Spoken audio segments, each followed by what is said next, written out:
शकतो आपण म्हणजे आपण भजन ऐकू आत्ताचं.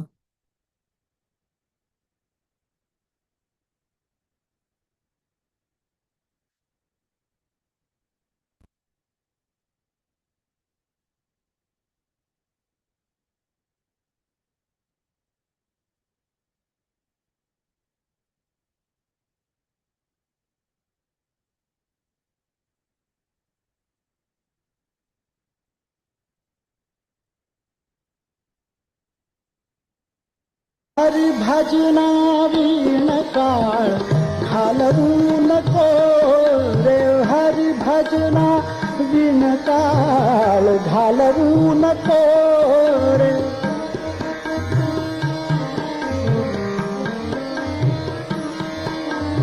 दोरीच्या सापा भिवनी भवा, दोरीच्या सापा भिवनी भवा, भेटी नाही जीवा शिवा, भेटी नाही जीवा शिवा, भेटी नाही जीवा शिवा.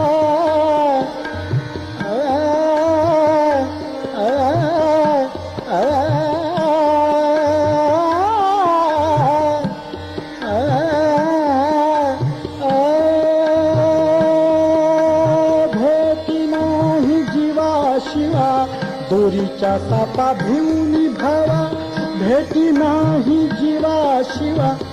अंतरीचा ज्ञान दिवा मालवू नको रे, अंतरीचा ज्ञान दिवा मालवू नको रे. हरी भजना वीण काळ घालवू नको रे, हरी भजना वीण.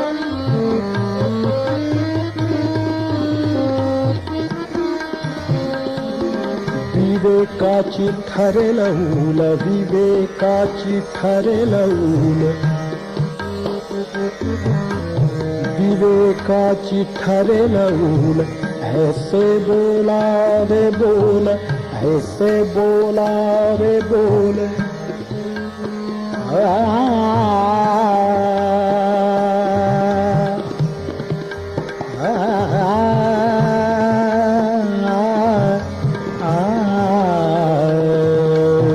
विवेकाची ठरेल ऊल, विवेकाची ठरेल ऊल. ऐसे बोला रे बोल. आपुल्या मत उगीच चिखल, आपुल्या मत उगीच चिखल कालवू नको रे, कालवू नको रे. हरी भजना वीण काळ घालवू नको रे, हरी भजना. संत संगतीने उमद, संत संगतीने उमद, संत संगतीने उमद, संत संगतीने उमद.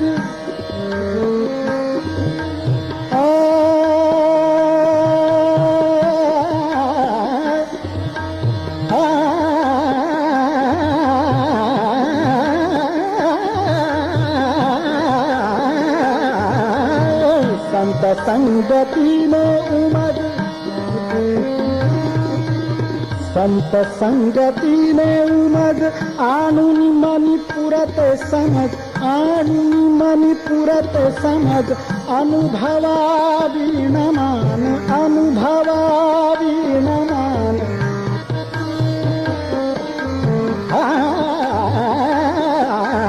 अनुभवा वीण, अनुभवा वीण मान. हालवू नको रे, हरी भजना वीण काळ घालवू नको रे, हरी भजना वीण.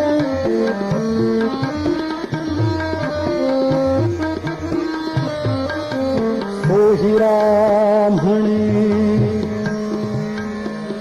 ज्ञान ज्योती, ज्ञान ज्योती, ज्ञान ज्योती, ज्ञान ज्योती, ज्ञान ज्योती.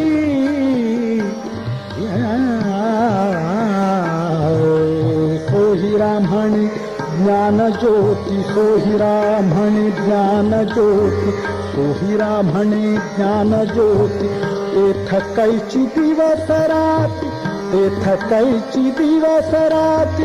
तया विण नेत्र पाती, तया विण नेत्र पाती, तया विण नेत्र पाती, तया विण नेत्र पाती.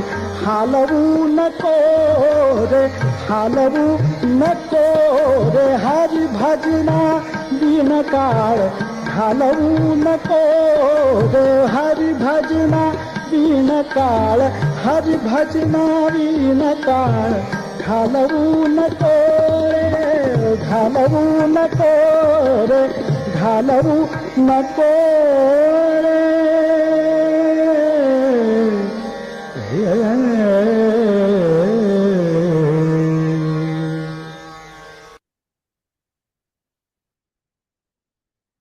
बघा, आपल्या संतांनी भक्तिप्रधान रचनेमध्ये सुद्धा ज्ञान, विवेक आणि ज्याला समर्थ म्हणतात प्रचिती, या तिघांवरही भर दिला आहे. श्रवण, मनन आणि आपला त्यानंतर येणारा अनुभव. संगतीने उमज, आणुनी मनी पुरते समज, अनुभवाविण अनुभव पाहिजे. हा क्रम सगळ्या संतांनी वेगवेगळ्या भाषेमध्ये तोच सांगितला आहे. कधी ज्ञानाच्या प्राधान्याने सांगितलं असेल, कधी भक्तीच्या प्राधान्याने सांगितलं असेल, पण सांगितलं एकच आहे. याचा संदर्भ आज आपण बघणार आहोत. पण आपण आधी प्रार्थना बघू, म्हणूया. ओ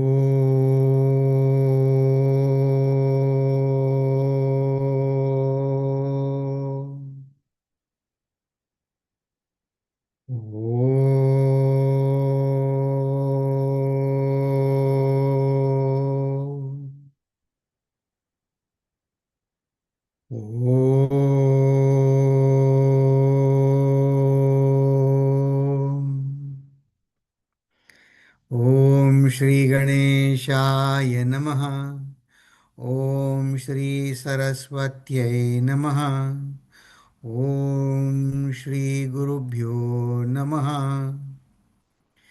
शुकासारिखे पूर्ण वैराग्य जाचे, वशिष्ठा परिज्ञान योगेश्वराचे. कवी वाल्मिका सारिखा मान्यैसा, नमस्कार माझा सद्गुरु रामदासा. नमस्कार माझा सद्गुरु रामदासा. जय जय रघुवीर समर्थ. नमस्कार तुम्हा सगळ्यांना. आपण या 17व्या दशकातला हा तत्वनिरूपण 8वा समास आहे. तो तत्वनिरूपणाचाच विषय 8व्या आणि 9व्या समासात आहे. त्या दोघांचा विषय एकच, म्हणजे आपल्या जाणीवांचं तत्वविश्लेषण, टेक्निकल ॲनालिसिस. आपलं जणू काय फक्त स्कोपने आपल्या मनाचं चित्र काढावं, त्याचं वेगवेगळी तत्त्व ते आपल्याला समजावून सांगणार आहेत. तर याचा विषय आपण गेल्या वेळी बघितला होता. समासाची फोड आपण बघितली होती की वाणीला म्हणजे शारदा महाशक्तीला वंदन करून मग माझ्या अंतःकरणाचं, ज्याला मी मी म्हणतो तो कोण, आणि तो हे जे 4 पार्ट सांगितले, माझी मी, अंतःकरण, मनबुद्धी, अहंकार, ते कशाच्या आधारे चालतात. तर प्राण, ज्ञान, कर्म, विषय, हे आपण याचं विश्लेषण समर्थांनी बघितलं. हे कदाचित समजायला किंवा असं वाटायला असं वेगवेगळं वाटत असेल, पण ते खरं एक आहे. ह्याच्यामध्ये आपलं जीवनाचं सार किंवा जीवनाची प्रिन्सिपलच ह्याच्यात सांगितले आहेत. कसं, तर गेल्या वेळी आपण हसत खेळत एक चहाचं उदाहरण घेतलं होतं की चहा बनवायचा जरी झाला, माझ्या मनात असा विचार आला चहा पाहिजे, मग चहा बनवायचा मला शक्ती पाहिजे ना उठायला, ते प्राणाशी संबंध आहे. चहा कसा बनवायचा ते ज्ञान पाहिजे, ते करता येण्याचं कर्म करायची माझी इच्छा पाहिजे, मला त्याचं सामुग्री पाहिजे, मुभा पाहिजे, किंवा वेदांताच्या भाषेमध्ये अधिकार पाहिजे. आणि नुसतं इच्छा आणि अधिकार असून भागत नाही. मग ते विषयसुद्धा ते जे सब्जेक्ट मॅटर आहे चहा बनवायची, ती पण माझ्यापाशी पाहिजे. हे सगळं आपलं, हे म्हणजे आपलं सगळं जीवन आहे बघा. ही अंतःकरण, प्राण, ज्ञान, कर्म आणि विषय म्हणजे आपण म्हणलं होतं प्लेईंग फील्ड. तर ते आहे. मग या तत्वमिश्रणाची माहिती आपण बघितली होती, इथपर्यंत आपण आलो होतो. आणि मग त्यानंतर या पंचमहाभूतांचे संबंधित विषय आणि मुख्य म्हणजे या तत्वविवेकाने परब्रह्मज्ञान घेण्याची पद्धती, हे शेवटच्या 5 ओव्यावर जास्त लक्ष द्यायचं आपण यावेळी आता ठरवलं होतं की या समासात करू. पण त्याच्या आधी 2 प्रश्न आहेत. ते आपल्या विषयाच्या संदर्भातच आहेत. तर म्हणले हे तत्वविवेक आणि परब्रह्म ज्ञान. तर म्हणले हे आता आपण करूच, पण त्यांचा प्रश्न असा आहे की परब्रह्म ज्ञानाने मला सुख मिळेल याची खात्री काय? हम्म. तर ते आधी असं म्हणले परब्रह्म ज्ञान आणि खात्री काय, तर म्हणले तुम्हाला झालंय का? मग आता म्हटलं ते ते आता आपण नंतर बघू. पण आधी परब्रह्म ज्ञानाने मला सुख मिळेल याची हा ट्रिकी प्रश्न असतो. पण त्याच्यात आपण जास्ती जाऊया नको. तर परब्रह्माने सुखी मिळायची खात्री काय? तर हे आपल्या आजच्या विशेष आपलं हे तत्वज्ञानाचा विषय समर्थ मांडतायत, तो कदाचित आपल्याला थोडा ड्राय वाटेल किंवा काय समजून घ्यायची गरज आहे या अर्थाने आपण या प्रश्नाकडे महत्त्वाचा आहे म्हणून आपण आज बघूया. हं. तर परब्रह्म ज्ञानाने मला सुख मिळेल याची खात्री काय? चला आता त्याच्यावर विचार करू. तर त्यांनी जे प्रश्न सांगितले आणि त्याच्यात माझं जे अनालिसिस आहे ते मी 2 वेगळ्या रंगात लिहिलं आहे. तर बघा, ते म्हणले, म्हटलं मिळेल याची खात्री काय, याचा अर्थ ते म्हणले म्हणजे म्हटलं तुम्हाला सुख हवं आहे? होय म्हणले हवं आहे. म्हटलं हवं आहे याचा अर्थ ते सध्या आपल्याजवळ नाही. हां म्हणे हे खरं आहे, सध्या सध्या माझ्याजवळ सुख नाही. ते ते कारण ह्याचं हे असे प्रश्नोत्तर व्हायचं कारण काय झालं, ते म्हणले असं मला ढोबळ मानाने सांगू नका, मला पद्धतशीर सांगा. म्हटलं चला आपण एक एक पाऊल जाऊ. मला सुख हवं आहे म्हणजे काय, ते सध्या माझ्याजवळ नाही म्हणून मला हवं आहे. बरं म्हटलं. मग म्हटलं ते का हवं आहे? समजा नसलं सुख तर नाही. नाही म्हणले पण हे संसाराच्या कटकटी आहेत खूप. म्हटलं बरं, म्हटलं मग त्या कटकटी आत आहेत का बाहेर? मनात आहेत का बाहेर आहेत? ते म्हणले दोन्हीकडे आहेत, आतही आहेत बाहेर पण आहेत. पण त्यांची पत्नी होती, ती म्हणली की तुमच्यातच कटकटी जास्त आहे. ते मला त्यांनी मला विचारलं तुमचा अनुभव काय आहे? म्हटलं अहो माझा अनुभव आहे तो तुमचा अनुभव आहे, तोच माझा अनुभव आहे. माझा अनुभव आणखीन वेगळा कुठून असणार? तर माझी पण पत्नी म्हणतच असेल तुमच्यातच कटकटी जास्त आहे. तर ठीक आहे म्हटलं, आपल्या सगळ्यांचा अनुभव तोच आहे, त्यात अडकूया नको. पण आधी म्हटलं कटकट म्हणजे काय ते समजून घेऊया आपण. हं. तर असं आहे. तर यासाठी हे सगळं आहे. तर म्हणले मग अध्यात्माची विशेषता काय आहे? तर मी त्यांना प्रतिप्रश्न केला. म्हटलं तुम्हीच मला सांगा की ज्याला तुम्ही चर्चेच्या ओघामध्ये त्यांनी 2-3 वेळा मॉडर्न सायन्स असा शब्दप्रयोग केला. म्हटलं मॉडर्न सायन्स आणि अध्यात्म हे तुम्ही वेगवेगळं समजता का एक आहे समजतात? आणि काय वेगळं म्हणजे काय समजता तुम्ही? मॉडर्न सायन्स आणि अध्यात्म यात फरक काय आहे? तर त्यांनी जे सांगितलं ते बरोबरच आहे. ते त्यांच्या चर्चेचा निष्कर्ष असा की मॉडर्न सायन्स म्हणतं सुख बाहेर आहे आणि ते मी तुम्हाला मिळवून देतो म्हणून सायन्सच्या वेगवेगळ्या, कुठे पटकन जायचंय मग मोटारीचा शोध लागला, विमानाचा शोध लागला, काय गरम होत आहे मग काय पंखा लावा, एअर कंडिशन लावा, थंडी आहे हीटर लावा. हे ह्या सुविधा आहेत, पण त्याची आणि त्यासाठी पैसा लागतो. त्याची आपण समर्थांनी केलेली व्याख्या आपण गेल्या वेळी बघितली की संपत्ती दुपारची सावली. आपण त्याचा हेटाळणी करत नाही आहे, त्याचं महत्त्व कमी लेखत नाही आहे. पण ते म्हणजेच माझं जीवन नाही. म्हटलं हे तर, मग मी त्यांना म्हटलं हे सगळं तर तुम्हाला आहे. तुम्हाला गरम असेल तर हीटर आहे म्हटलं तुमच्या घरी एअर कंडिशनर पण आहे, बाकीचं पण आहे सगळं. हो म्हटलं तरी सुख नाही. म्हटलं हां. तर म्हटलं हे आपल्या इच्छा, ज्या आकांक्षा, वासना, जे त्यांचं नियमन पहिलं करायचं आणि मग आतमध्ये बघायला शिकायचं, हे अध्यात्माचा विषय आहे. आणि अध्यात्म, माझं चुकतं कुठे? माझं सुख बघण्यामध्ये भगवंत जर आनंददायी आहे, आनंदकारक आहे, सच्चिदा आनंद त्याचं स्वरूप आहे, मला तर तो नाही. मग ते कुठे गडबड होते, ते आपण अध्यात्मातनं शिकतो. हं. तर हे, या दृष्टीने हे आज समर्थ म्हणतात तत्वविवेक. तर किंवा पंचीकरण किंवा दृग्दृश्य विवेक, त्याला आत्मा आणि आत्मविवेक नावं बरीच आहेत. तर पण एक सुंदर ग्रंथ आहे विद्यारण्य स्वामींचा, दृग्दृश्य विवेक. तर तो असा आहे: अंतर्दृग्दृश्ययोर्भेदम बहिश्च ब्रह्मसर्गयो.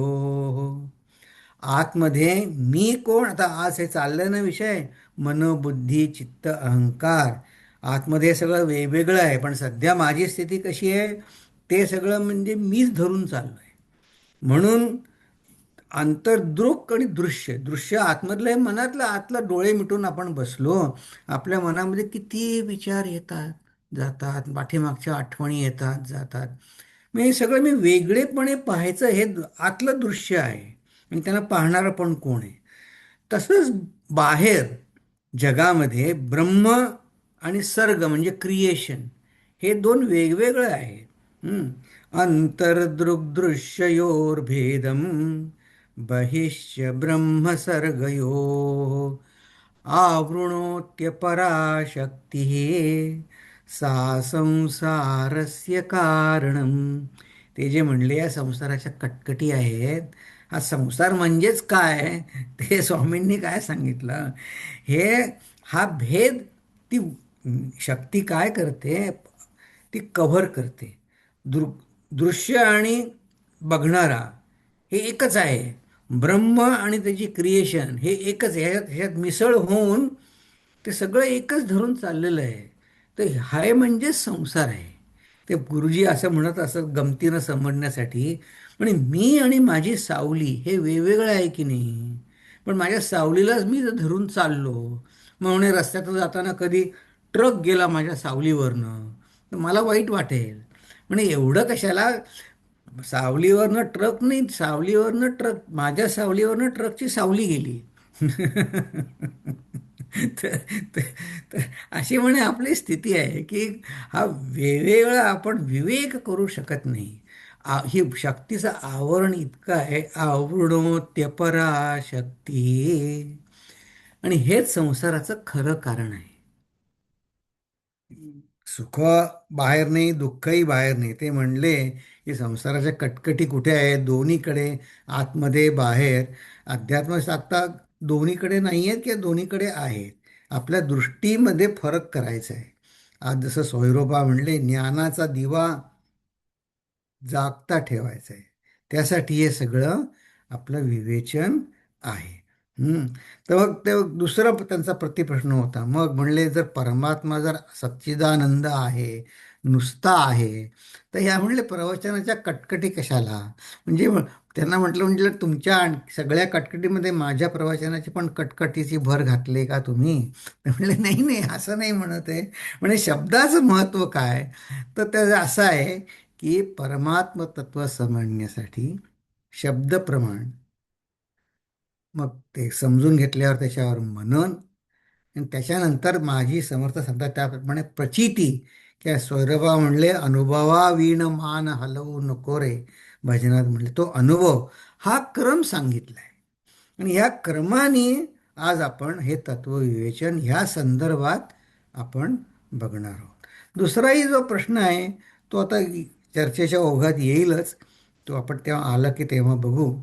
तर हे परब्रह्माने मला सुख मिळेल याची खात्री काय, याच्यावरती एवढी चर्चा पुरे. आता आपण या तत्वविवेक समर्थ जे सांगतायत त्या ओव्या आपण बघू.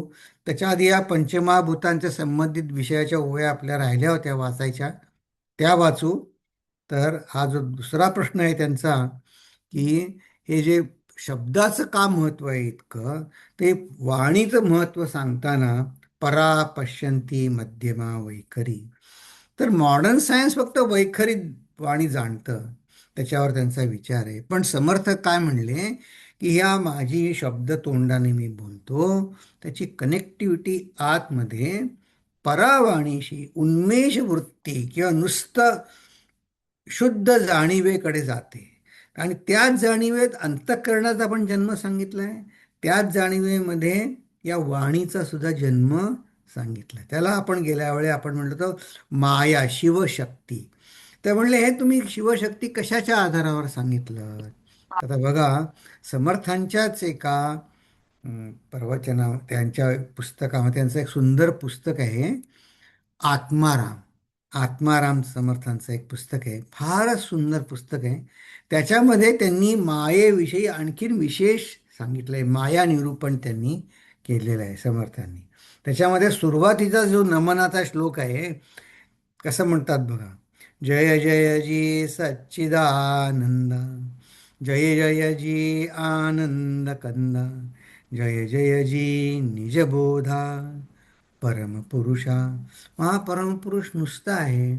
मग आज जे आपण प्रश्नाची चर्चा केली ना, की जर हा परमानंद सच्चिदानंद नुसता आहे, तो सत्य आहे, तो शाश्वत आहे, आणि बोलायची जी वाणी जी आहे संसार तो असत्य आहे, तो माया रूप आहे. तर त्या या समासामध्ये तो शिष्य सुरुवातीलाच समर्थांना सांगतो, विचारतो, की यामुळे सच्चिदानंद जर असा आहे, तर मला हे जी साधना तुम्ही करा सांगता, ती मायेच्या कक्षेत येते का सच्चिदानंदाच्या कक्षेत येते. मग समर्थ म्हणले ती मायेच्या कक्षेत येते. ती, मग तो म्हणतो मला ही साधना नको म्हणले मला, कारण ती तर अशाश्वत आहे. माया म्हणजे अशाश्वत. मग ते अशाश्वत कशाला मला काही करायला सांगता तुम्ही. तर त्याच्यावर समर्थाने जे उत्तर दिलं ते आपण नंतर बघू. पण ते मायेला म्हणतात, अरे तो सध्या तुला म्हणे हीच माया उपयोगी आहे. कसं म्हणले ते, त्यांनी त्या आत्माराममध्ये मायेपासूनच सांगितलंय. पृथ्वी आप तेज वायू आकाश, सृष्टी रचिली सावकाश, येथे दृश्य आणि अदृश्य सकळ माया. जे आज आपण दृग्दृश्य, आत्ता मगाशी दृग्दृश्य विवेकमध्ये बघितलं ना, अंतर्दृग्दृश्ययोर भेदम बहिश्च ब्रह्म सर्गयो. बाहेरचं ब्रह्म आणि क्रिएशन, तेच इथे म्हणले. दृश्य आणि अदृश्य ही दोन्ही मायाच आहे. तिथेही तत्वविवेचन त्यांनी समर्थाने थोडक्यात सांगितलं आहे. आणि म्हणले कसं, की माया काय आहे, एक माया दोठाई वाटली, प्रकृती आणि पुरुष झाली. पुरुष म्हणजे कोण, हे सच्चिदानंद आनंद कंद परमपुरुष जे म्हणले, तीच मायेनी ती प्रकृती पण झाली आणि पुरुष तर आहेच आहे, आधीचच आहे. प्रकृती आणि पुरुष झाली. कसं, तर म्हणजे जैसी दो दिसांची बोली एकच परवा. तर बघा, मराठी भाषेचा समर्थांनी किती उपयोग करून घेतला. परवा शब्दात काय अंतर्भूत आहे, आज उद्या, हे दोन त्याच्यात इन्क्लुडेड आहेत की नाही परवा शब्दामध्ये. तसं, जशी म्हणे आजची बोली आज आणि उद्या आणि मग परवा तीच आहे, तसंच प्रकृती पुरुष आणि त्याच्यातनंच ती माया झाली आहे. त्याच्यामध्ये या मायेमध्ये प्रकृती पुरुष इन्क्लुडेड आहेत. जैसी दो दिसांची बोली एकच परवा. आणि मग पुढच्या श्लोकात म्हणले, माया सच्चिदानंद, माया आनंदाचा कंद, माया हेची निजबोध शब्दरूपे. आता बघा, पहिल्या ओवीचा आणि 15व्या ओवीचा आपण मॅपिंग करून बघू. सगळे शब्द जसेच्या तसेच आहेत, फक्त त्याच्यात आधी माया म्हणलंय. इथे आधी म्हणले होते जय जय सच्चिदानंद, आता म्हणतात माया सच्चिदानंद, माया आनंदाचा कंद. माया हेची शब्दरूप निजबोध आणि त्याला हेतू काय सांगतात कारण ती माया शब्दरूप आहे. या क्वालिफायरमुळे माया सच्चिदानंद झाली. हां, तर हे शब्दरूप आहे. तेच समर्थ इथे म्हणले उन्मे परा पश्यंती मध्यमा वैखरी. आणि शब्दरूप याचा अर्थ काय, त्या शब्दातनं आपण ती माया ओलांडून त्याच्या अर्थाकडे जायचं. हां, तर शिष्यानी म्हणलं, त्यांनी ते विचार बरोबरच म्हटलं की माया अशाश्वत आहे. जसं ए फॉर ॲपल शिकताना ए शब्द शिकायला ॲपलची जरूर आहे का हो? ॲपल अशाश्वत आहे एच्या संदर्भात. हां आहे, पण ते शिकायला तेव्हा जरूर आहे की नाही मला, ए फॉर ॲपल. हां, मग त्या ॲपल नंतर मग ॲपल गळून पडेल, ते जाऊ द्या. मग नुसता ए राहतो. पण मग ते ए शिकायसाठी ए फॉर ॲपल, ॲपलची जरूर आहे. तसं ही साधना मायेच्याच क्षेत्रात आहे, की जेथे दृश्य आणि अदृश्य दोन्ही माया. पण सध्या मी ज्या स्थितीत आहे ती मायाच मला तिथे, भगवंताची शक्तीच मला तिथे घेऊन जाणार आहे. म्हणून समर्थ म्हणले माया सच्चिदानंद, माया आनंदाचा कंद, माया हेची निजबोध का शब्दरूपे. ही माया शब्दरूप झाली आहे. ठीक आहे, आता एवढं पुरे. तर आता पुढे चलू आपण. तर इथे आता ही शुद्ध माया निर्विकल्प जे स्फुरण आहे, की जिथे हे शब्द उत्पन्न झाला तिथेच माझं अंतःकरण जाणती कळासुद्धा, अवेअरनेस तिथेच आहे. आणि मग तिथे समर्थांनी आपल्याला मन कोण आहे, करू न करू ऐसे वाटले ते मन. आणि मग पुढे जो निश्चय झाला बुद्धीचा, त्याचा बुद्धीचं रूप सांगतायत. हे बुद्धी, तेच बुद्धी. चित्त, की त्याच्यावर मी विचार केला, त्याच्यावर बुद्धीनं निर्णय घेतला, आणि मग हे आता मी करणार तोची अहंकारू. हा भाग आपण गेल्या वेळी बघितला. आता या तत्वमिश्रणाची माहितीमध्ये आपण गेल्या वेळी बघितलं होतं की आकाशाचा शब्द काय, तर म्हणले अंतःकरण. व्यान हा प्राणातला जो प्रकार आहे योगातला. श्रवण, वाचा, शब्द हे आकाशाचे विषय आहेत. असं आपण सगळे गेल्या वेळी आपण हे सगळे आकाश, अ, पवन, अग्नी, आप, या सगळ्याचे आपण गेल्या वेळे ही माहिती, ते इंडिकेटर्स बघितले. आणि समर्थाने गेल्या वेळे काय सांगितलं, ऐसे हे अडाखे साधुनी कोष्टक करा. एक कोष्टक. तर आज आपण बघणार आहोत कोष्टक आपण. तर त्यांनी कोष्टक करायला सांगितलं. पण हा आधी विषय पूर्ण करतो ह्याच्यामध्ये पंचमहाभूतांच्या संदर्भामध्ये. तर आपण या ओव्या आधी वाचू आणि मग त्याचं कोष्टकही बघू आणि त्याच्यावर दुसरी सुद्धा चर्चा. चला.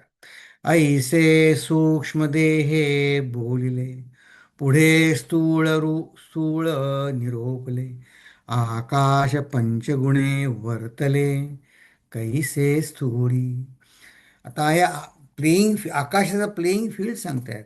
काम क्रोध शोक मोहो भये, हा पंचविध आकाशाचा अन्वये, पुढे पंचविध वायो निरोपिला.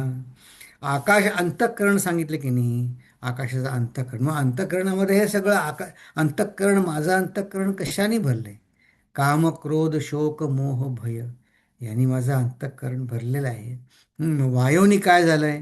चळणवळण प्रसारण, निरोध आणि आकोचन, हे पंचविध लक्षण प्रभंजनाचे.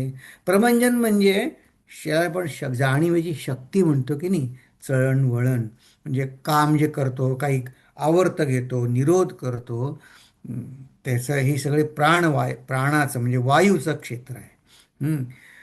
मग पुढे काय झालं, मग हे अग्नीचं सांगतात आता.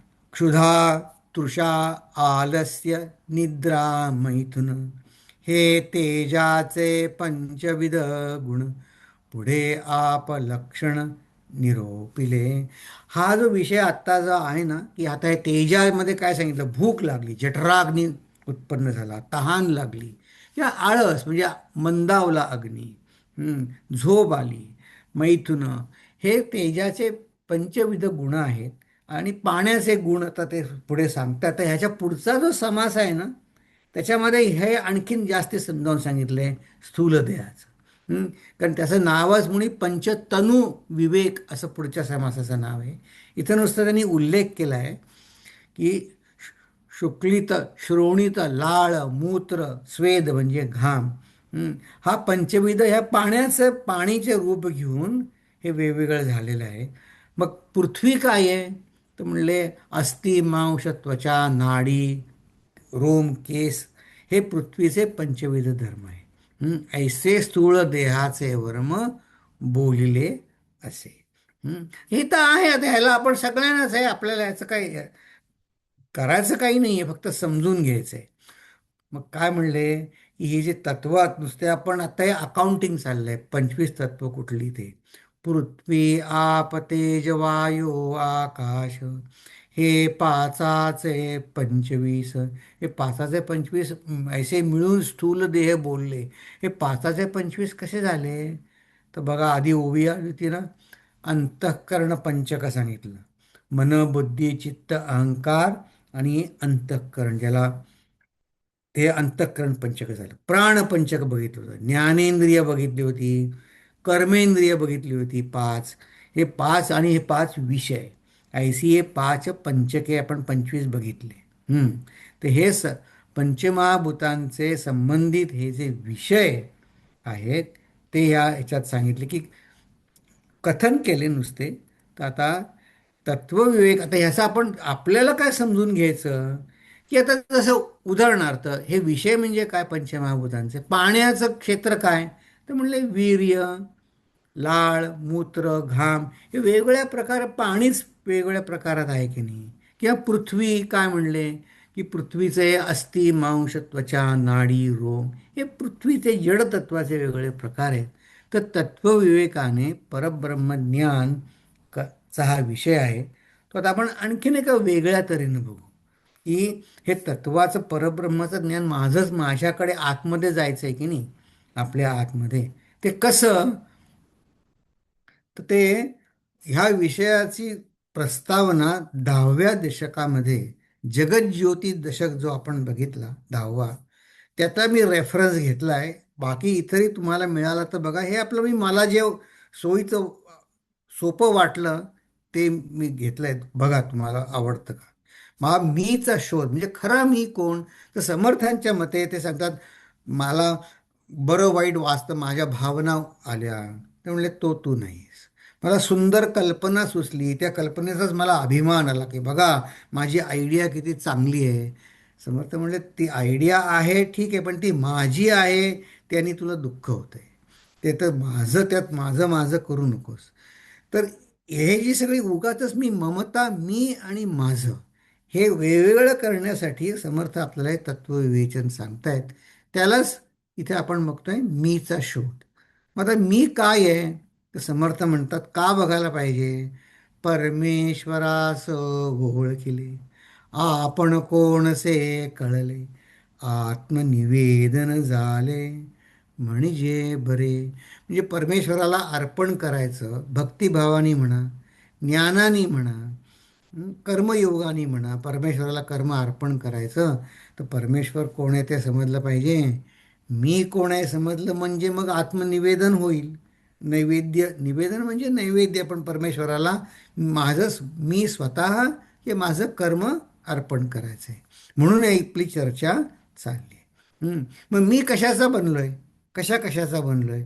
आत्ता आपण बघितलं एवढी सगळी तत्व आहेतच, तत्वांचा बनलोय. पण त्याचं आपण आणखीन सोपं करू. एक काय आहे? वर्तन. आता असं आपण काही म्हणतो, काही स्वयंपाकघरात तोडमोड काहीतरी झाली म्हणले, हां घरामध्ये धांदरट कोण आहे, तो इकडे येऊन काहीतरी येऊन गेलेलं दिसतोय. म्हणजे माझ्या वर्तनावरनं कळतं लोकांना की हां इथे हा येऊन गेलाय वाटतं. इथे काहीतरी सांडलेलं दिसतंय, पाणी सांडलंय, अमुक आहे तमुक आहे. हां अमुक तमुक मनुष्य आलाय. आपल्या वर्तनावरनं आपण त्याची सिग्नेचर पाऊल खुणा पाठीमागे ठेवून जातो. ते आपलं वर्तन आहे. हे वर्तन. आणखीन काय आहे? माझे विचार आहेत.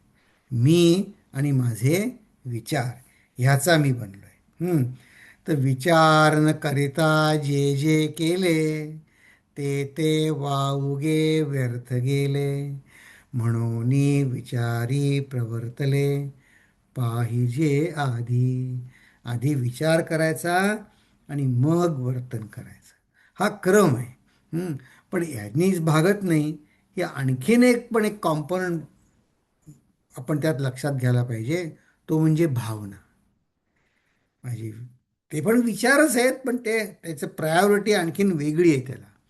वर्तन, विचार आणि भावना पण आहेत माझ्यामध्ये.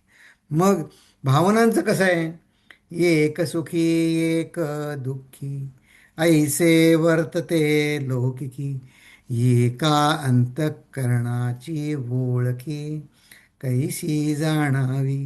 त्या गृहिणी कशा म्हणल्या, यांनाच कटकट जास्त आहे. त्याला वाटत होतं कटकटी सगळीकडे आहेत, एक सुखी एक दुःखी. ही जगाची रीतीच आहे. ज्यांनी वेगळाली भावना, कोणास कोणीच मिळेना, म्हणून हे अनुमाना येत नाही. आता आपल्या सगळ्यांचा अनुभव हाच आहे.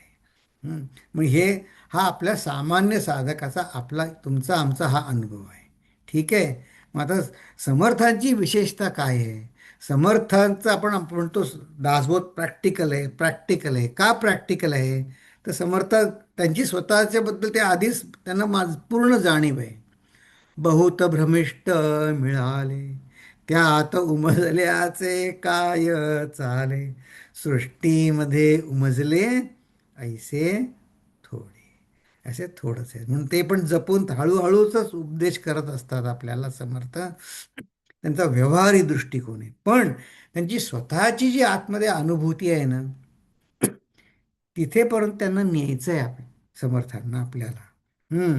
मग त्या दृष्टिकोनातनं समर्थांनी यांना उत्तर दिलं बघा. ते म्हणले हे प्रवचनाची कटकट म्हणा किंवा कष्ट म्हणा किंवा साधन हे सुद्धा मायेच्याच कक्षेत येतं, ते समर्थ मान्य आहे त्यांना. पण त्यांचा ते स्वानुभव आहे. मी तू हा भ्रम, उपासना ही भ्रम, ईश्वर भाव हा ही भ्रम, निश्चयेसी.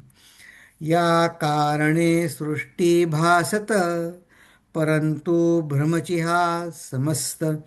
यामध्ये जे विचारवंत, तेची धन्य. मग विचारवंत कसा असतो? आई, आता आपण ते सफरचंदाचा, आपण ए फॉर ॲपलचं उदाहरण घेतलं. आईला काही ए अक्षर समजण्यासाठी सफरचंदाची गरज नसते. पण आई मुलाला शिकवताना आई विचारवंत आहे. ती काय विचार करते, हे मी सफरचंद बाजूला चित्र दाखवलं माझ्या मुलाला की त्याला ए शब्द लवकर समजेल. म्हणून ती जरी स्वतः ए फॉर ॲपलच्या पलीकडे असली, तरी मुलाला शिकवताना ती तसं शिकवते. ती खरी विचारवंत आहे. कारण ती दोन्हीकडे आहे. ती ए फॉर ॲपलमध्ये तिला विरोध नाही आहे, आणि सफरचंदाशिवाय सुद्धा ती ए शब्द ती जाणू शकते. ती खरी विचारवंत आहे. या अर्थाने हा जो सामान्य साधकाचा अनुभव आणि समर्थांचा स्वानुभव, हा जो दृष्टिकोन विशाल करणं आहे माझा सध्या, सगळे अल्फाबेट शिकून त्याच्या पलीकडे जाणं, ह्यालाच तत्वविवेकाने ब्रह्मज्ञान होण्यासारखं आहे. म्हणजे विल बी हॅपी. आपण संसारातली कर्तव्य करताना सुद्धा आपण सुखी असू, परमार्थामध्ये पण सुखी असू, आपण नेहमीच देवापासून वेगळे कधी नसूच.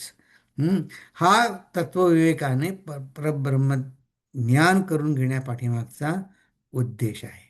चला आता आपण या ओव्या बघू. काय म्हणले आता? हे दोन झाले, स्थूल शरीर झालं, सूक्ष्म शरीर झालं.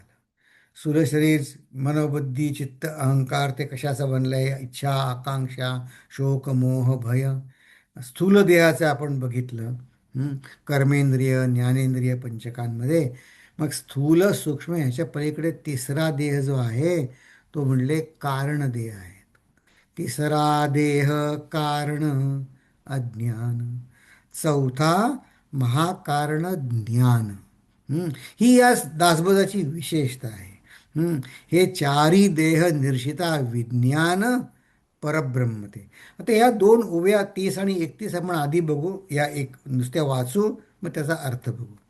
विचारे चौ देहा वेगळे केले, मी पण तत्वासरिसे गेले, अनन्य आत्मनिवेदन झाले परब्रह्मी. हे चार देह कुठले? स्थूल, सूक्ष्म, आणि मग चौथा, तिसरा देह कारण देह, आणि चौथा महाकारण. आणि तर ह्याच्या पुढची जी ओवी आहे ती कृतज्ञता व्यक्त करणारी आहे, पण ते नंतर बघू. पण आता आपण ह्याचं समर्थाने आपल्याला कोष्टक बनवायला सांगितलं ना, आपण कोष्टक बनवू. म्हणजे हे स्थूल, सूक्ष्म, कारण आणि महाकारण हे आपल्याला वेगवेगळं समजेल. आणि ते त्याचा पंचेंद्रिय, अहंकार पंचक, प्राण पंचक, कर्मेंद्रिय पंचक, याच्याशी ते कोष्टकात घालता येतंय का आपण बघूया. बघा, स्थूल देह आहे, तो कशाचा बनला आहे? पंचमहाभूतांचा. ठीक आहे. मग त्याच्यातच कर्मेंद्रिय पण आहेत की नाही? कर्मेंद्रिय आहेत. कुठली आहेत? तर म्हणले कर्म आपण कशाने करतो? वाणीने करतो, हाताने करतो, पाय आहेत, जननेंद्रिय आहेत, आणि गुदद्वार त्यांनी. तर मग यांच्या पंचमहाभूतांशी काय संबंध आहे? तर म्हणले वाणीचा संबंध आकाशाशी आहे. हाताची वायू, हात हालचाल करण्याची देवता वायू आहे. पायामध्ये अग्नीचा संबंध तेज आहे. जननेंद्रिय मगाशी सांगितलं, वीर्यामध्ये पाणी आहे. आणि मलविसर्जन, गुद म्हणजे पृथ्वीचा भाग, जो पृथ्वीत परत जातो, मलविसर्जन तो आहे. बर. मग आता सूक्ष्म देह जो सांगितला ते काय आहे? की तो कशाचा बनलाय? तोही पंचमहाभूतांचाच आहे, फक्त तो वासना रूप जास्त आहे. जास्ती करून तो इच्छा, आकांक्षा, वासना रूप आहे. बर. मग वासना पूर्ण करायसाठी आपला जन्म झाला. मग त्यासाठी मला कर्म करायला लागतं.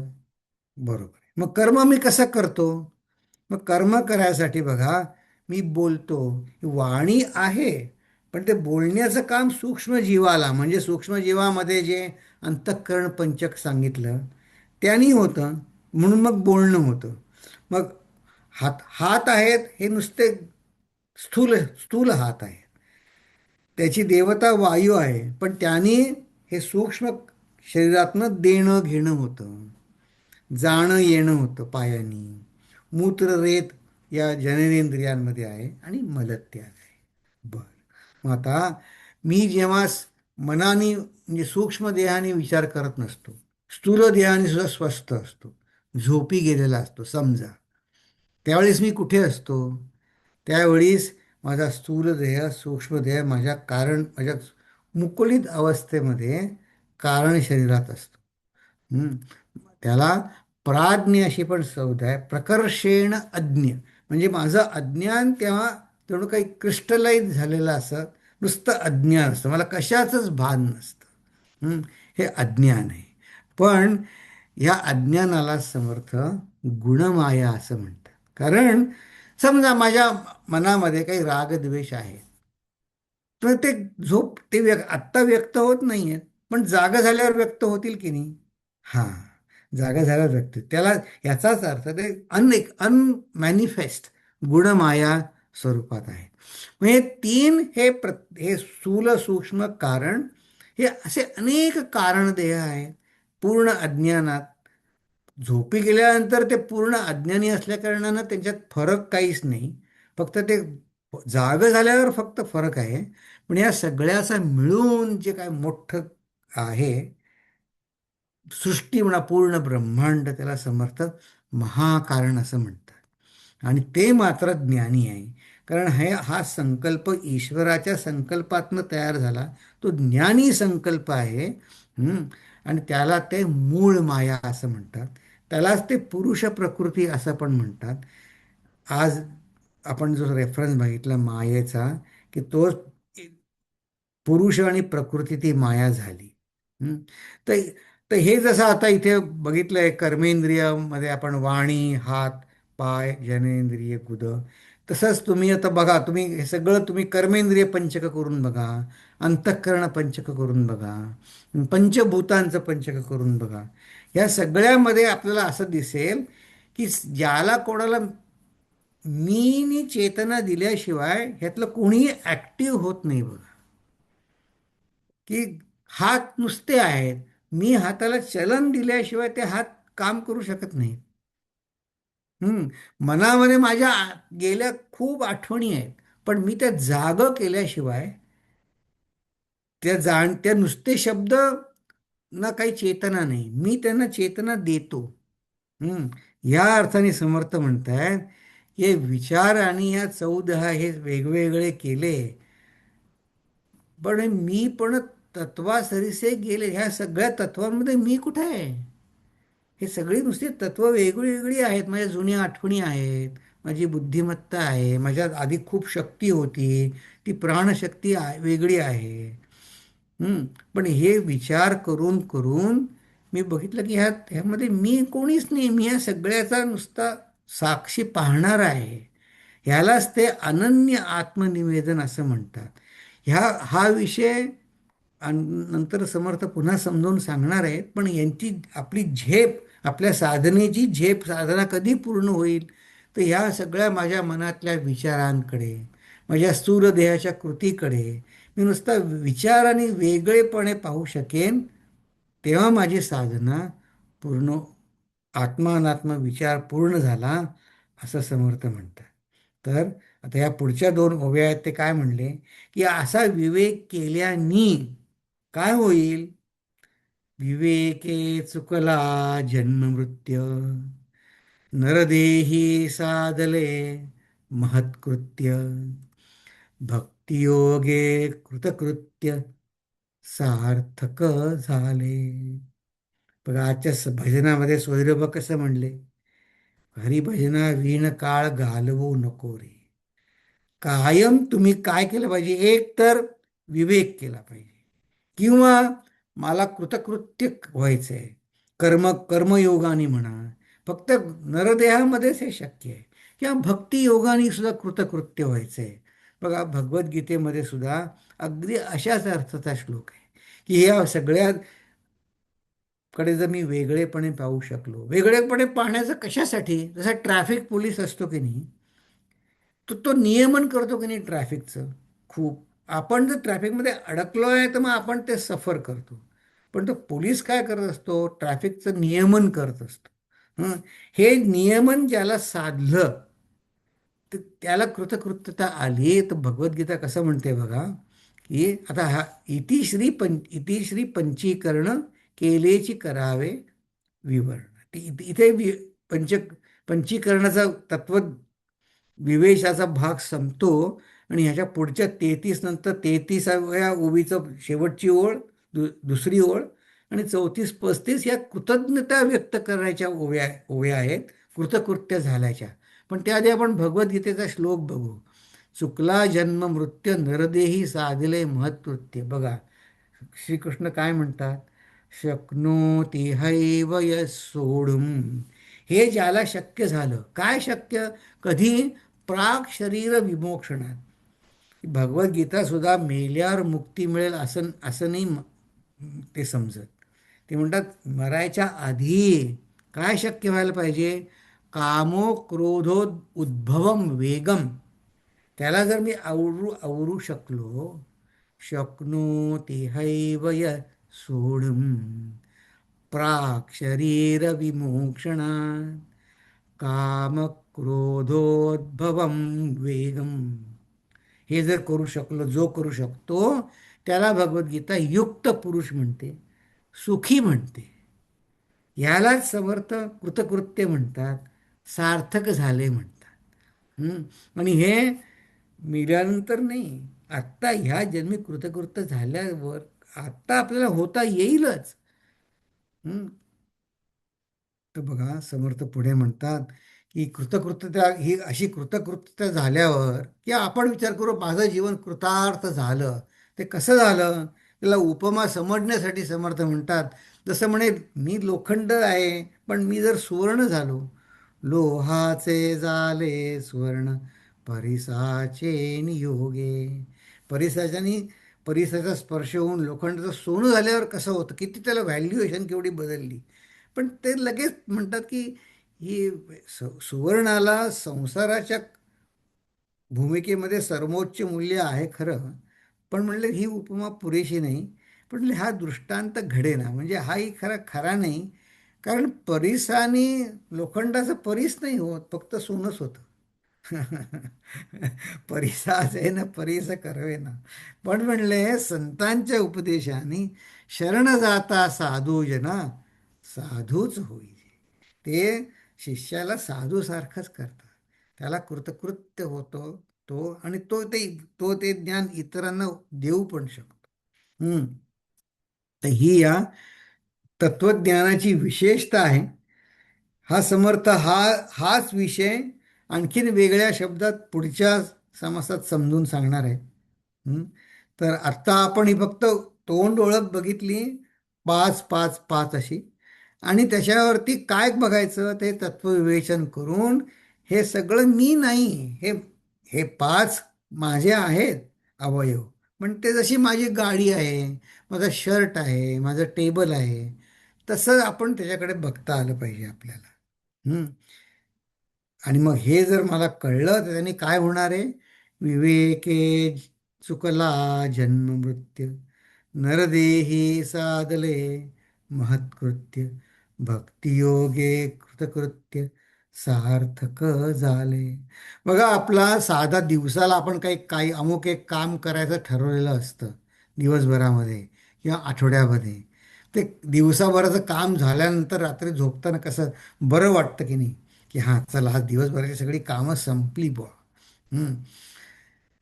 तसं आपण जर नाही झालं तर काहीच कामं नाही झाली तर असं वाटतं अरे आजचा दिवस फुकट गेला. तर तसं होऊ नये बघा. ह्याला म्हणतात कृतकृत्य व्हायला पाहिजे आपलं. तर हे समर्थ सांगतात की हे तत्वविवेकाने मला कळेल. तसं याचं एक गमतीदार उदाहरण तेच गुरुजी सांगत होते. पण हे तत्वज्ञानाचे कक्षेचं एक म्हणजे तोटा आहे. काय म्हणले तोटा आहे? म्हणजे तोटा असा आहे की आपण म्हणले आपला नेहमीचा आवडता उद्योग करू शकत नाही. काय? तर म्हणले कंप्लेंट करायचं ते करू शकत नाही, कारण कंप्लेंट करणार कोणाबद्दल? कारण कारण हे सगळं कंप्लेंट करायची एकदा कळलं की हे सगळं माझं नाही आहे, मी ह्याच्या पलीकडे आहे. मग म्हटलं कंप्लेंट करायचं कामच उरत नाही, ते वेडेपणाचं ठरतं कंप्लेंट करणं. हा म्हणे बघा म्हणले, विचार करा की ही एक गैरसुविधा आहे की मग आपण कोणाविषयी, स्वतःविषयी किंवा इतरांविषयी तक्रार आपली काही राहू शकत नाही. हां. पण शरण जाता साधू जना साधूच होई जे. समर्थ म्हणतात मला पण तुम्हाला भगवंताच्याकडे सेवेत कृतकृत्य तुमचं आयुष्य करायचंय. तर आपली प्रक्रिया, आता हा विषय आणखीन एका वेगळ्या पद्धतीनं पुढच्या समासात, 9व्या समासात समजावून सांगणार आहेत. त्यानंतर टोणपसिद्धी हा जो 10वा समास आहे तो तो फारच विशेष आहे. तर हा तत्वविवेचन अजून एक समास चालेल. तर थोडा आपण धीर धरूया पुढच्या समासापर्यंत. आता आपला आजचा वेळ संपला तर मी प्रार्थना म्हणतो, आपण थांबू. ओम पूर्णमद पूर्णमिदं पूर्णात् पूर्णमुदच्यते पूर्णस्य पूर्णमादाय पूर्णमेवावशिष्यते. ओम शांती शांती शांती. हरि ओम श्री गुरुभ्यो नमः. हरि ओम. नमस्कार.